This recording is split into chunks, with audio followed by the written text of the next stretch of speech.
Bu, tolong tutup pintunya. Aku baru saja selesai mandi, dan hanya berbalut handuk.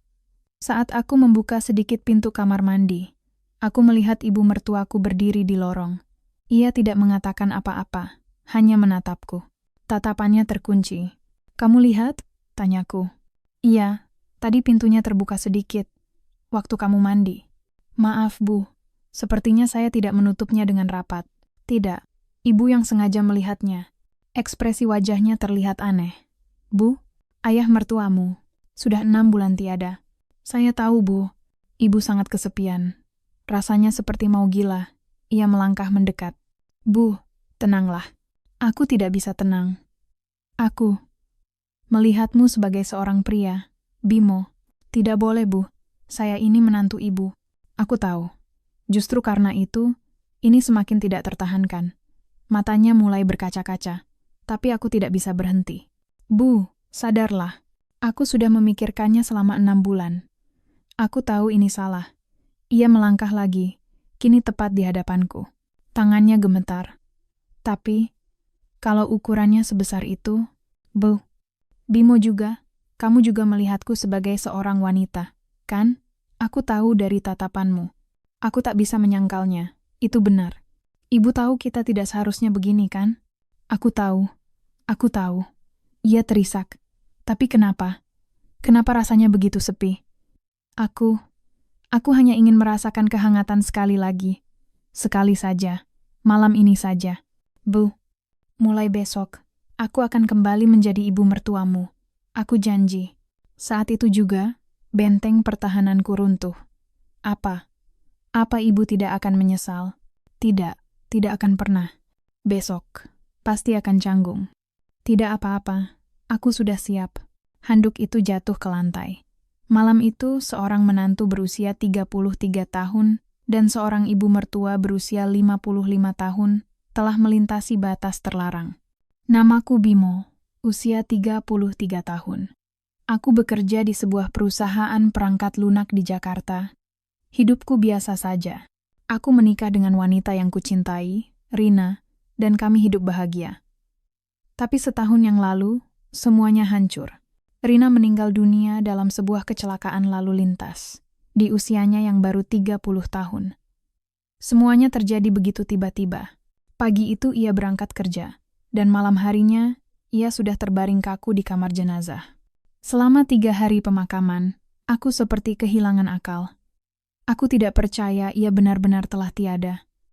Ayah dan ibu mertuaku terlihat lebih hancur dariku. Rina adalah putri satu-satunya mereka. Ibu mertuaku, Bu Santi, tak henti-hentinya menangis. Sementara ayah mertuaku, Pak Hartono, berusaha tegar, menahan air matanya. Setelah pemakaman, aku kembali ke apartemen kami yang kini terasa kosong. Semua barang Rina masih ada di tempatnya. Gelas favoritnya, kardigan yang sering ia pakai, aroma parfumnya yang masih tertinggal di bantal. Tapi Rina, ia tak ada lagi di sana. Bulan pertama terasa seperti di neraka. Aku terus-menerus bermimpi buruk tentangnya. Aku mengambil cuti sebulan, tapi berada di rumah sendirian justru membuatku semakin gila. 2 minggu kemudian, aku kembali bekerja. Hanya dengan bekerja, aku bisa sedikit melupakan kesedihanku. Setahun berlalu seperti itu. Hidupku hanya berputar antara kantor dan rumah. Aku jarang keluar, bahkan saat teman-temanku mengajak. Aku hanya ingin sendiri. Sebulan sekali, aku akan menelepon mertuaku untuk menanyakan kabar. Mereka bilang baik-baik saja, tapi dari suara mereka, aku tahu mereka juga sama menderitanya denganku. Hingga 6 bulan yang lalu, sebuah telepon datang di pagi buta, dari Bu Santi. Ia menangis, memberitahu bahwa Pak Hartono jatuh pingsan. Aku bergegas ke rumah sakit. Ayah mertuaku terkena pendarahan otak. Setelah 2 hari di ruang ICU tanpa sadarkan diri, ia akhirnya menghembuskan napas terakhirnya. Ibu mertuaku kembali hancur. Aku memeluknya, mencoba memberinya kekuatan, meskipun hatiku sendiri remuk. Lagi-lagi, sebuah pemakaman. Aku duduk di samping Bu Santi, menerima ucapan belasungkawa dari para pelayat. Setelah semua prosesi selesai, aku mengantarnya pulang ke rumahnya di Bintaro. Rumah yang kini terasa begitu kosong dan sunyi. Aku tak tega meninggalkannya sendirian. Malam itu, Aku memutuskan untuk menginap. Keesokan paginya, aku membuatkan sarapan sederhana. Untuk pertama kalinya, Bu Santi bicara. "Terima kasih, Bimo," katanya lirih. Aku mengambil cuti beberapa hari untuk menemaninya. Ia lebih banyak mengurung diri di kamar. Aku membereskan rumah, memasak untuknya, memaksanya makan meskipun hanya beberapa suap. Seminggu berlalu, kondisinya tak kunjung membaik. Aku memberanikan diri masuk ke kamarnya. "Bu, jangan begini terus. Ayah dan Rina pasti sedih melihat ibu seperti ini. Lalu ibu harus bagaimana, Bimo?" Isaknya. "Putriku pergi, suamiku juga pergi. Ibu sendirian sekarang. Ibu tidak mau hidup lagi." Hancur hatiku mendengarnya. Aku menggenggam tangannya yang dingin. "Tidak, Bu. Ibu tidak sendirian. Ada saya. Ibu harus hidup. Itu yang diinginkan ayah dan Rina. Bimo juga menderita, kan?" "Iya, Bu. Tapi kita harus tetap hidup untuk mereka." Sejak hari itu, ia perlahan mulai berubah. Ia mulai mau keluar dari kamar, mulai mau makan. Saat aku harus kembali bekerja, aku sangat khawatir. Aku berjanji akan datang setiap akhir pekan.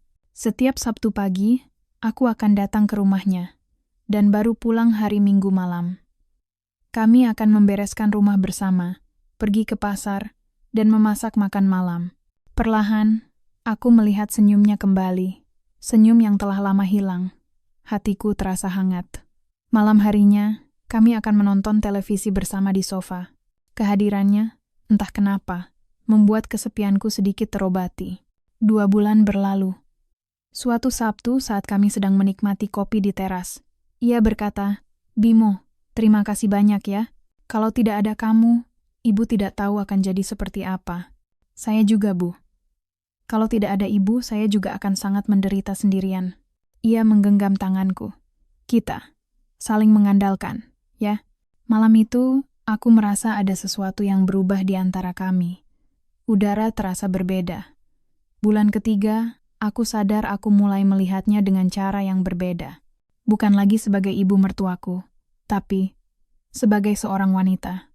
Bu Santi, di usianya yang ke-55, masih terlihat sangat menarik. Ia rajin beryoga, tubuhnya masih kencang dan terawat. Senyumnya begitu menawan. "Tidak, Bimo. Sadarlah. Dia ibu dari almarhumah istrimu." Aku mencoba menepis perasaan itu, tapi aku tak bisa. Hingga malam itu, malam di bulan Juni yang panas. Aku baru saja selesai berolahraga ringan dan memutuskan untuk mandi. Saat keluar dari kamar mandi hanya dengan handuk melilit di pinggang, aku berpapasan dengannya di lorong. Mata kami bertemu. Tatapannya turun, menyapu tubuhku, lalu berhenti di satu titik. Waktu seolah berhenti. Jantungku berdebar liar. Malam itu, aku tak bisa tidur. Aku terus teringat tatapan matanya. Apakah ia juga melihatku sebagai seorang pria? Keesokan paginya, suasana menjadi sangat canggung. Kami sarapan dalam diam. Hingga akhirnya, saat sedang mencuci piring bersama, ia bertanya, "Bimo, malam kemarin." "Maafkan ibu." "Kenapa ibu yang minta maaf?" "Karena ibu sengaja melihatnya." Jantungku berhenti berdetak. Ibu, penasaran. Bimo itu seperti apa? "Bu, apa? Bimo pernah melihat ibu sebagai seorang wanita?" Aku tak bisa berbohong. "Pernah, Bu. Malam itu, aku memutuskan untuk pulang ke apartemenku. Tapi ia menahanku. 'Jangan pergi,' pintanya. 'Ibu butuh waktu untuk berpikir.' Seminggu, 2 minggu, 3 minggu berlalu tanpa kabar. Aku hampir gila karena merindukannya. Hingga suatu Jumat malam, ia menelepon. "Bimo, bisakah kamu datang besok?" Keesokan paginya, aku langsung meluncur ke rumahnya. Kami duduk berhadapan di ruang tamu. "Bimo, ibu sudah berpikir," katanya. "Ibu menyukaimu, bukan sebagai menantu, tapi sebagai seorang pria." Napas saya tertahan. "Saya juga, Bu, sejak lama." "Lalu, bagaimana sekarang?" tanyanya dengan mata berkaca-kaca. "Saya tidak tahu, Bu, tapi saya tidak bisa menahannya lagi. Saya merindukan ibu." Ia bangkit dan duduk di sampingku. "Bimo, selama 6 bulan ini ibu sangat kesepian. Ibu merindukan pelukan seorang pria. Peluk ibu, Bimo." Aku memeluknya, erat. Terima kasih, bisiknya. Kami berpelukan lama, hanya merasakan kehangatan dan detak jantung masing-masing. Cium ibu, pintanya. Aku tak bisa menolaknya lagi. Aku menciumnya. Malam itu di sofa ruang tamu, kami seharusnya berhenti, tapi kami tidak melakukannya. Bimo, kamar? Ibu yakin? Iya, ibu sudah siap. Malam itu, kami menyatu. Ia menangis dalam pelukanku. 6 bulan, Bimo. Baru kali ini ibu merasa sebahagia ini. Saya juga, Bu. Setelah setahun, baru kali ini saya merasa hidup kembali. Pagi harinya, aku terbangun dalam pelukannya. Apa kita tidak akan menyesal? Tanyanya. Entahlah, Bu. Tapi yang pasti, aku bahagia sekali. Hubungan kami terus berlanjut. Setiap akhir pekan menjadi milik kami. Kami bahkan pergi berlibur bersama ke puncak, menginap di sebuah villa dengan pemandangan gunung. Di sana, kami merasa bebas.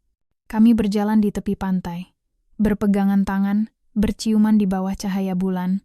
Hingga suatu hari, ia berkata, Bimo, kita tidak bisa terus sembunyi seperti ini. Ibu ingin orang-orang tahu, aku terkait. Tapi, Bu, aku tidak peduli apa kata orang. Aku hanya ingin bersamamu. Kami pun memberanikan diri. Tentu saja badai datang. Kerabatnya marah, teman-temanku menganggapku gila. Tapi kami bertahan. Karena kami tahu, kami saling membutuhkan. 6 bulan setelah kami go public, kami memutuskan untuk tinggal bersama. Aku pindah ke rumahnya. Setahun setelah pertemuan pertama kami yang mengubah segalanya, aku melamarnya dengan sebuah cincin sederhana. Bu Santi, maukah ibu menghabiskan sisa hidup ibu bersamaku? Ia menangis. Iya, Bimo, aku mau. Sebulan kemudian, kami mendaftarkan pernikahan kami di KUA. Kami kini resmi menjadi suami istri, pria 34 tahun dan wanita 56 tahun, mantan menantu dan mantan ibu mertua. Sayang, panggilnya suatu malam saat kami berbaring di ranjang. Iya, sayang. Rasanya aneh dipanggil seperti itu. Biasakanlah. Kamu kan istriku sekarang. Kami tertawa bahagia. Aku tidak pernah menyangka akan menemukan cinta lagi setelah Rina tiada. Apalagi dengan ibu mertuaku sendiri. Tapi cinta memang aneh. Ia datang tanpa diundang, meruntuhkan semua logika dan batasan. Dan aku tidak menyesalinya. Karena bersamanya, aku menemukan kembali arti hidup.